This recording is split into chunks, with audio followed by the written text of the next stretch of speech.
जय हिंद दोस्तों, स्वागत है आप सभी का एक और नई वीडियो में। दोस्तों आज की इस वीडियो में हम लोग इकोनॉमिक्स का एक इम्पोर्टेंट चैप्टर देखने वाले हैं दोस्तों, जो हमारा चैप्टर है भूमि। ठीक है, तो ये क्वेश्चन दोस्तों जो है बार बार पेपर में पूछा जाता है। तो इकोनॉमिक्स का ये दोस्तों जो है बहुत ही इंपॉर्टेंट टॉपिक है, तो इसको हम लोग आज डिस्कस करते हैं। तो सबसे पहले क्वेश्चन किस तरह से पूछा जाता है आप देख लीजिए। तो क्वेश्चन पूछा जाता है कि भूमि शब्द की परिभाषा दीजिए, और परिभाषा देते हुए उसकी जो है प्रमुख विशेषताएँ हैं उनका उल्लेख कीजिए। तो सबसे पहले हम लोग भूमि शब्द की जो है परिभाषा देखेंगे। तो यहाँ पर भूमि होता क्या है, सबसे पहले हम लोग देख लेते हैं। तो साधारण बोलचाल की भाषा में भूमि का अर्थ जो है पृथ्वी की ऊपरी सतह से होता है। अर्थात किसी से आप पूछेंगे भूमि क्या है, तो भूमि जो है पृथ्वी की ऊपरी सतह को बताया जाता है। पर अर्थशास्त्र में भूमि शब्द के अंतर्गत प्रकृति से प्राप्त समस्त निःशुल्क पदार्थ को सम्मिलित किया जाता है। अब अर्थशास्त्र में भूमि दोस्तों किसे कहते हैं, जिस पर जो है सभी प्रकार के निःशुल्क पदार्थ जो मिलते हैं, ठीक है, उन सभी को दोस्तों हम लोग क्या बोलते हैं, भूमि बोलते हैं। तो निःशुल्क पदार्थों के अंतर्गत वे समस्त वस्तुएं सम्मिलित की जाती हैं जो भूमि की ऊपरी सतह के ऊपर मिलती हैं। तो भूमि के अंतर्गत वो सभी चीज़ें आती हैं जो पृथ्वी के ऊपरी सतह पर मिलती हैं। जैसे कौन कौन सी चीज़ें होगी, जैसे हमारा वर्षा हो गया, वायु, वन, पहाड़, प्रकाश, नदी, तालाब, समुद्र आदि। तो ये सभी दोस्तों जो है भूमि के जो है अंतर्गत आते हैं। अब यहाँ पर ऊपरी सतह की बात कर ली हमने। अब दोस्तों इसके अलावा जो है सतह के नीचे मिलने वाली जो है वस्तुएं, जैसे खनिज हो गया, गैस हो गया, जल स्रोत आदि, इन सभी को जो भी है भूमि में जो है सम्मिलित किया जाता है। अब दोस्तों चाहे वो भूमि के ऊपर मिल रही हो या भूमि के नीचे, ठीक है, तो जितने भी सारे जो है खनिज पदार्थ या जो है प्राकृतिक द्वारा जो निःशुल्क उपलब्ध कराई गई है, उन चीज़ों को दोस्तों जो है भूमि के अंतर्गत जो है काउंट किया जाता है। अब दोस्तों यहाँ पर जो है हम लोग अर्थशास्त्री के अनुसार देख लेते हैं भूमि की परिभाषा।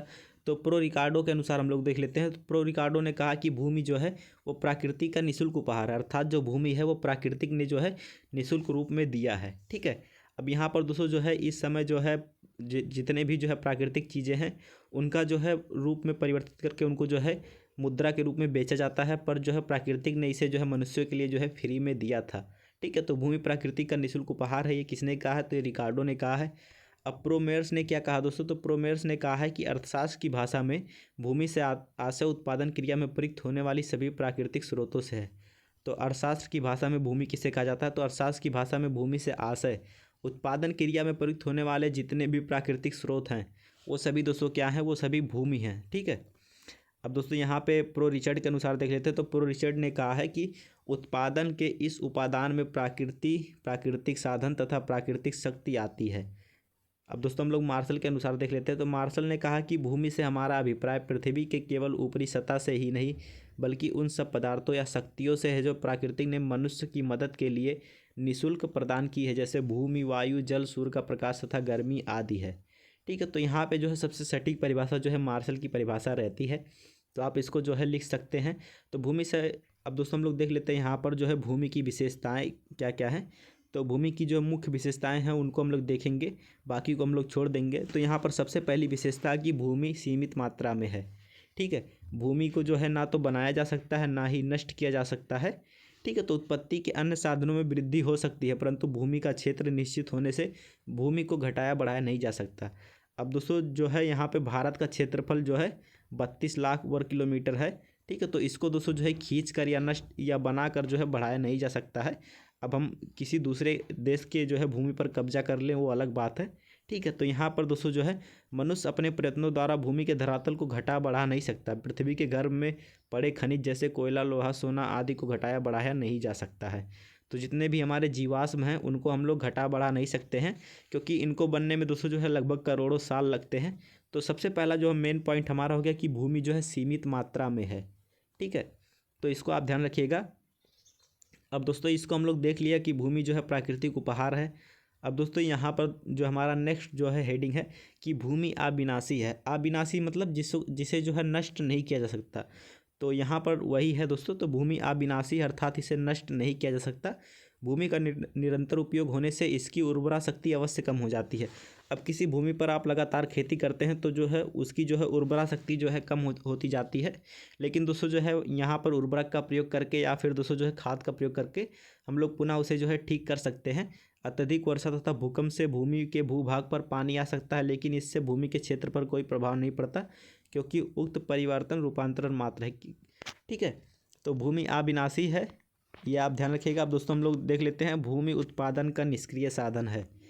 तो इसका क्या मतलब होता है कि भूमि उत्पादन का निष्क्रिय साधन है। निष्क्रिय साधन मतलब दोस्तों जो है जो सक्रिय ना हो, अपने आप से जिस पे जो है कोई भी उत्पादन ना हो, तो भूमि स्वयं उत्पादन नहीं कर सकती। अब दोस्तों आपके पास कोई खेत है, जब तक इस पे आप जो है कृषि की क्रियाएं नहीं करेंगे, ठीक है, तब तक यहाँ पे दोस्तों जो है कोई भी उत्पादन नहीं होगा, या आप यहाँ पे कोई फैक्ट्री नहीं बनाते हैं या कुछ भी नहीं करते हैं, तो ये भूमि जो है आपका निष्क्रिय रूप में रहेगा। इसीलिए कहा गया कि भूमि उत्पादन का जो है निष्क्रिय साधन है। तो उत्पादन के कार्य के लिए भूमि के साथ श्रम तथा पूंजी का होना जरूरी है। अब आपके पास दोस्तों जो है यहाँ पे श्रम भी होना चाहिए और पूंजी जो है जिसे हम लोग कैपिटल बोलते हैं, तो ये चीज़ें होनी चाहिए, तभी दोस्तों जो है भूमि से कुछ उत्पादन जो है संभव है। तात्पर्य यह है कि भूमि स्वयं उत्पादन नहीं करती, मनुष्य अपने श्रम एवं अन्य साधनों के सहयोग से भूमि को उत्पादन कार्य में लगाता है। इस तरह भूमि उत्पादन का एक निष्क्रिय साधन है।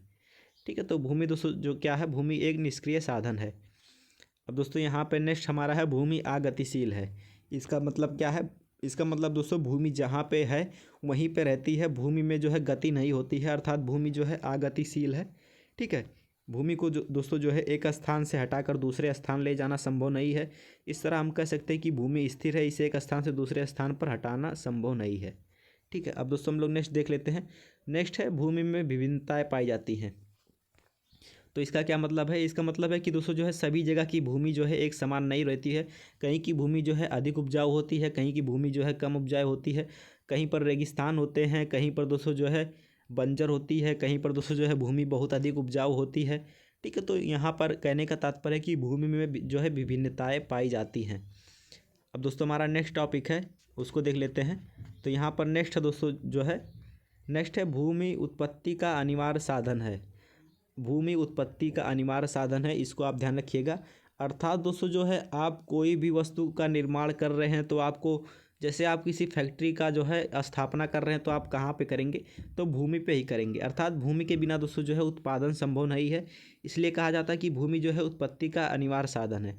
भूमि भले ही स्वयं कुछ उत्पादन नहीं करती हो, किंतु इसके बिना उत्पादन कर पाना जो है असंभव होता है। हम श्रम और पूंजी की मात्रा में चाहे जितनी वृद्धि कर ले, किंतु भूमि के अभाव में जो है उत्पादन कार्य करना जो है कठिन है।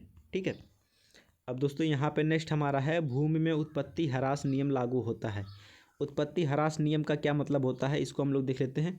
जब भूमि पर लगातार कार्य किया जाता हो तो कुछ समय उपरांत भूमि से प्राप्त होने वाले उत्पादन में ह्रास होना प्रारंभ हो जाता है। इस ह्रास को कुछ समय के लिए रोका जा सकता है, पर लागू अवश्य होता है।